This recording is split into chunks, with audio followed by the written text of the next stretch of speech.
educators, are you confident in your retirement plan, but still feel like something's missing? Well, today's episode, we are going to dive deep into some real costs that you may occur in retirement that a lot of people forget to include in their plans. And they aren't the nice to have things and the extra things. They're actually essential things that can sneak up on you. We're going to use the system that I use for planning, which I call the PATH process, P-A-T-H, to help you feel confident and not be caught off guard when those unexpected expenses show up. Teachers, you give so much every day. You're shaping lives and you're inspiring the future. But when it comes to your retirement, the path forward can feel uncertain. If you're an educator juggling demands of busy schedules and financial stress, you are not alone. Many teachers worry about outliving their savings, or managing their pension, or ensuring long-term care without burdening their family, with pensions often alone falling short. Many educators struggle to bridge the gap between what they need and what they have for a secure retirement. That's where Educators Financial Foresight Weekly comes in. Each week, I'll guide you through clear, actionable steps to understand your pension and spot hidden gaps, build retirement income strategy tailored to your needs, protect your savings from inflation and unexpected costs, and plan for long-term care and estate needs without burdening your loved ones. Your career has been about making a difference. Tune in every Thursday at 11:30 a.m. Eastern on YouTube and LinkedIn. Let's build a retirement as rewarding as your career. So welcome to this week's episode of Educators Financial Foresight Weekly, your step-by-step guide to financial peace of mind. I'm your host, Debbie Major, former educator turned financial planner, and I thank you for joining me today on LinkedIn or on YouTube. Please be sure to like and subscribe so you don't miss a week.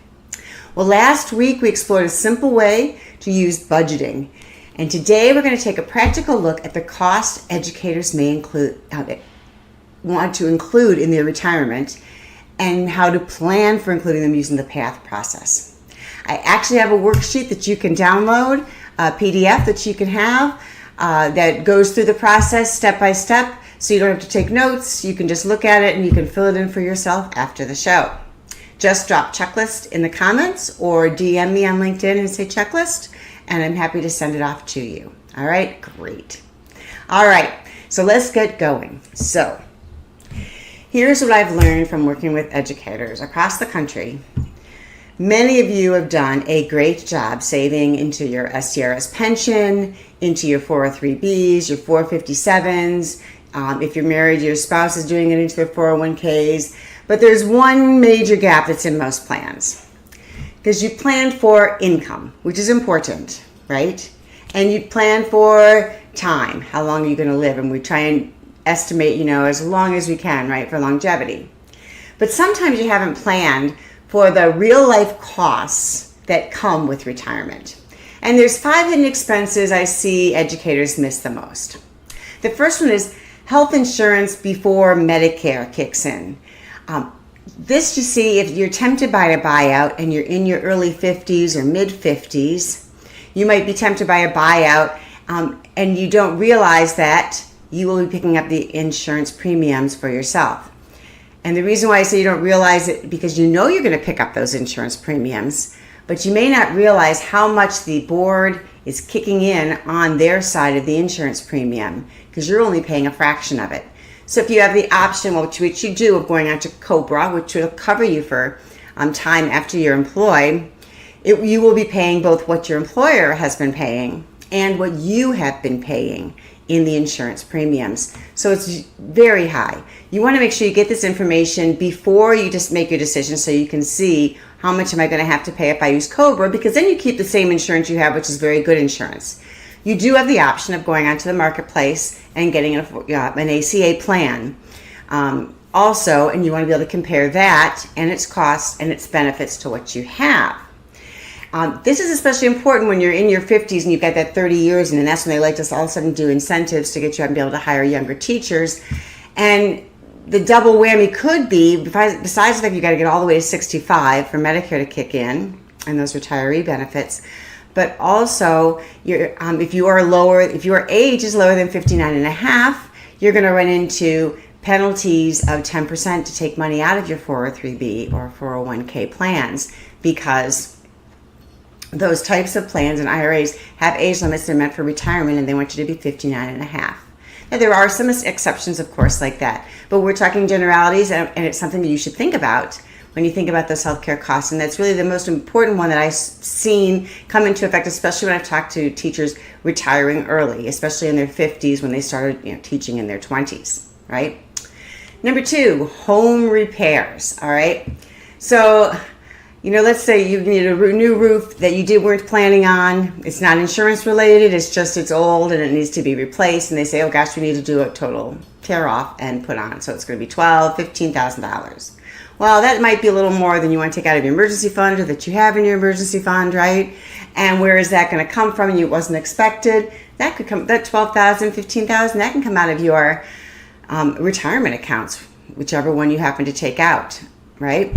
So that's another way that you lose that money for later years because you had to use it now. The third one, and this I see more and more as we're living longer, is family support. And by family support, I mean it can go either way. It can go you helping your kids if they've had a job loss, or early when they have children, maybe you want to help out with them. Or it can also head towards your parents. We see many people stuck having to pay for their parents' expenses because it gets so expensive in long-term care and nursing homes and home health care and everything that they'll end up helping their parents. So you can get the bite, or the squeeze rather, from either direction on that family support. So you do want to think about that. Even just little things when it has to do with that, like flights or something to go see grandchildren if they don't live nearby. If you want to see your grandchild 5 times, you might be paying, $500 per trip that you go out to see them. So even if you save money by staying with them, you still may be stuck, spending a good chunk of money just on the transportation to get there. So you want to think about that. That's an expense that you don't want to keep hidden, right? The next one is unplanned travel.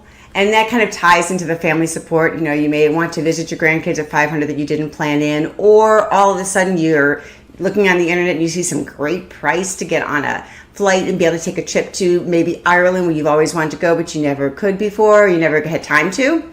And you want to jump on it, grab it, and do it. But that was never planned in your budget, right? You just, this just became a really good deal you couldn't turn down, right? Or your family decides, they're going to do a cruise as a family reunion, and you don't want to, of course, not go. That's another unplanned expense. So we want to build these things in and think about things as we do our retirement plan, and not miss these kinds of things that might just sneak in from the side, and they can deflate. They may not derail you completely, but they can deflate what you're doing, right? All right, and the last one I'm going to talk about, I'm just going to talk about briefly because I've mentioned it before, and most of us, this being 2025, and in the United States, we have experienced inflation, so that we realize that it is a real cost that happens. And if our income is not keeping up with inflation, then we're going to be having less money to spend in the future than what we have now. So those are just 5 things that come up. This is not an exhaustive list, and some of the things may not even apply to you, but I see these a lot, and I wanted to bring them up to your attention so that you can think about them as you're, thinking and planning about what you need to do to make that retirement jump. I'm not going to let you hang there and have no solution for you with regards to what to do with these problems, right? So we want to flip the script, right? We want to go from being reactive to being proactive. And that's why I use a system called the PATH process. And I use PATH. My business name has been Evergreen Retirement Services that I run, and Evergreen Wealth. And it just seemed to fit because I picked the name because we liked to be outside and taking walks in the park. And in Northeast Ohio, we've got beautiful, especially in the summertime, green scenery, and in the winter it's beautiful with the snow. And so that's where we came up with our Evergreen, and that's where I came up with the PATH process. But it gives a framework so that to help you not miss pieces, because a lot of us just think of our retirement as our finances, and really it's a whole picture. Your finances really affect almost everything, or everything affects your finances. It goes both ways. It's kind of a symbiotic relationship, right? So quickly, to let you know at a high level what this is P stands for personal. And of course, you want to have a personal plan that it goes along with what your goals are, what you want to accomplish, what you want your retirement to look like. For example, I had a client who, she wanted to do the let's sell our house, get the RV thing, and let's travel around the country. So you have to plan that, right? You have to plan for not only just the costs of the RV and the maintenance of that, but you have to plan for, what kinds of places are you going to stay at? What's the kind of cost you're going to be incurring there? Where places are you going to want to see in addition to when you're staying there? Some people like to just get the RV and travel down to, from here they'll travel down to Florida or somewhere in the South where it's warm for the winter, and then come back up, and they'll just stay in their RV the whole year. So that's a whole different plan than if you say, I want to go out west and I want to see Canada and I'm going to just drive everywhere, correct, right? So you want to think about that. You also want to think about, how's your health coverage going to work across the states, right? Any kind of pet boarding, if you've got a pet, or what you're going to do with them and how you're going to do it, if you're going to need to take a car with you and what that entails. All right, so there's lots of things to think about it. So you want to think about that, and think about, I always say, do a retirement dreams. What brings you joy? What do you really want to spend time with and money on when you're retired, and doing what you want to be doing? The A stands for asset allocation. Now, every financial advisor talks about asset allocation, and usually we're just talking about, stocks, bonds, whether you buy mutual funds, whether you're in the real estate, all the kinds of things you can buy, and trade and investments. But I like to expand it from just investments, because true asset allocation, if you're a conservative investor and you don't want to have a whole lot of money in the market, bonds may not be something that will just solidify and make you less risky that you want to be. So you want to make sure you have, also look into whatever how much income do you absolutely have to have, or how much do you want to have guaranteed? Where else can you put your money that might be safe, if you want a safe place where you don't have to worry about your money when the markets go up and down? And then that number will then bring your risk score down so that your whole asset allocation is in balance. You also want to think about here, because it's an asset, if you're invested in real estate and have rental income that comes in, that's an asset, and that's an asset allocation that you want to figure it in, not just as income, but also as part of that, what you want to think about.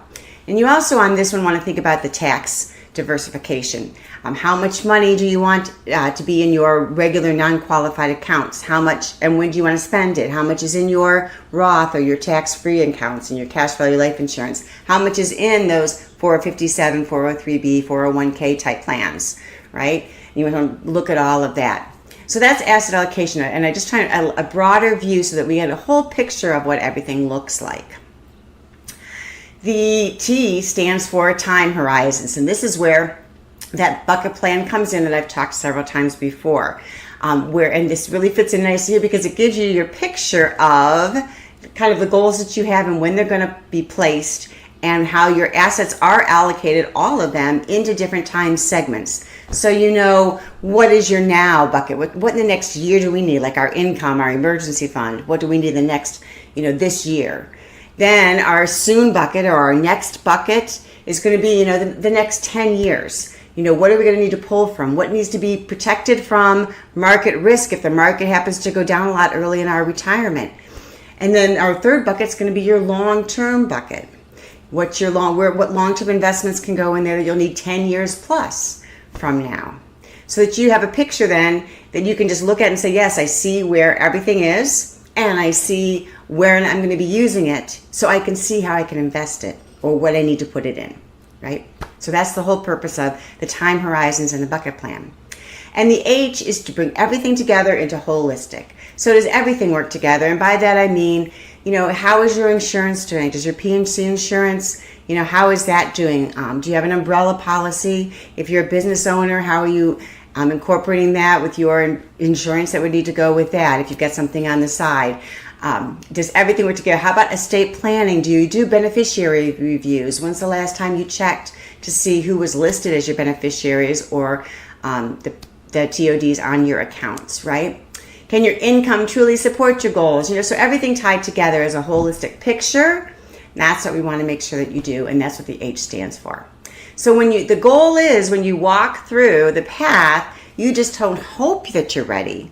You know that you're ready. So here's how you can start using the path process today to identify and cover those hidden retirement costs that might come up.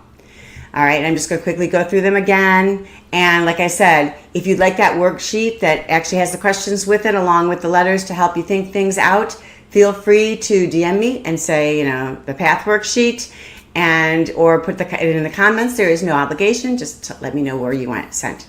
All right, so P is personal.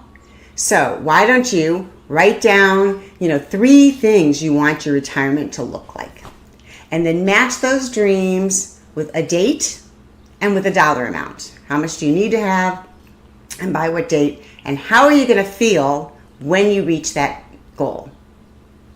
And that's important because we want to make sure it's real to us and we feel it and we know it's a goal that we're about. All right. For A, for your asset diversification, your asset allocation, take a look at each of your accounts, right? And I've asked, we've talked about this before as far as taxes goes, is there a way to move into maybe get some tax-free accounts or, tax advantaged accounts going for us, right? Do we need it? Do we have money that might come up for an emergency? What is our emergency fund and what's it going to cover? Will it cover a roof replacement, and are we happy about that? And if that roof replacement were to happen and that money's gone out of our emergency fund, where are we going to get the money to replace the emergency fund money? So you want to kind of think about those kinds of things. 3 is your time horizons, right? You can draw your own bucket plan. What do I got an income for this year, and what's in my emergency fund, and what am I going to do with my soon money the next 10 years, 5 to 10 years that I know I'm going to need to use it first so that I can let my investments grow, because I'm going to have to be using some of them now, and they'll have the time to be able to grow. And then think about your will and your estate plan and your, power of attorney. Do you have all those documents in order and ready to go? Are they someplace where everybody knows where they are? Review those beneficiaries, like I mentioned, and all of your policies. You can put a transfer on death on your checking and savings accounts, as well as your investment accounts. You can, obviously there's beneficiaries on IRAs and 403Bs. There's beneficiaries on life insurance plans. Make sure these are all up to date and they're who you want them to be with the allocation that you want them to be. And then take a look at everything all together. Take a big sigh of relief, because it all feels better that it all working together. Have you gone over with your property casualty person, agent, all of those things, to make sure that you've got the right insurance in place, that if anything happens, you won't have to be using money from over here to pay for something that insurance could pay for over here. Okay? And just everything you want working together. Is everything working together toward the goals that you set in the first one for the P? Because that's really what's important. It should all go back to what's important to you, your goals, and your priorities, and what you want to do to spend your time and spend your money in retirement. Okay, well, it's time for Rookie's Quote of the Week. Today, Rookie's thinking, it's summertime here right now, and sometimes we think about recreation and hiking and climbing mountains and walking paths. But it's not the mountain that we conquer, Sir Edmund Hillary said, but ourselves. And retirement planning can feel like a mountain. In fact, we use the mountain analogy all the time when talking about planning for retirement and taking out money for retirement. But when you break it down into a clearer path, it becomes manageable. Because the goal isn't perfection, it's progress. It's always going to be a work in progress with purpose attached to it. So I know I'm a little longer this week, and so I'm going to do a quick wrap up here just for you. All right. We talked about 5 common retirement expenses that you don't want to miss and you want to take into account and think about. And we also talked about using the PATH process, where PATH each stand for things, just to help you organize around it and make sure you don't miss anything when you're planning for your retirement, or even if you're planning for your accumulation years. It doesn't even have to be for retirement. The PATH process will see you through your whole financial life. So remember, personalize those goals for yourself, right? Diversify your assets among things that are safe and that things that might be a little bit riskier. Align your money with time horizons so you know where it is and it all has a purpose. Take a holistic view of your financial life, right? And then set yourself up for a retirement that's rooted in a peace of mind, which is the whole point, is to have peace of mind. So, as I said before, I'm happy to share the PATH process with you. It's a downloadable worksheet that's fill-in. You can use it. Just let me know. I also have lots of free planning tools on the resource page, especially the longer one that has to do with the financial planning, kind of fits with the summer.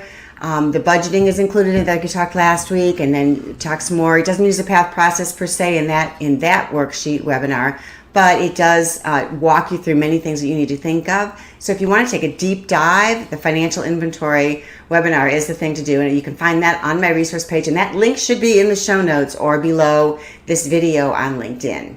And then please remember to join me each week at Educators Financial Foresight Weekly. You have got this, and I've got your back. Have a wonderful week.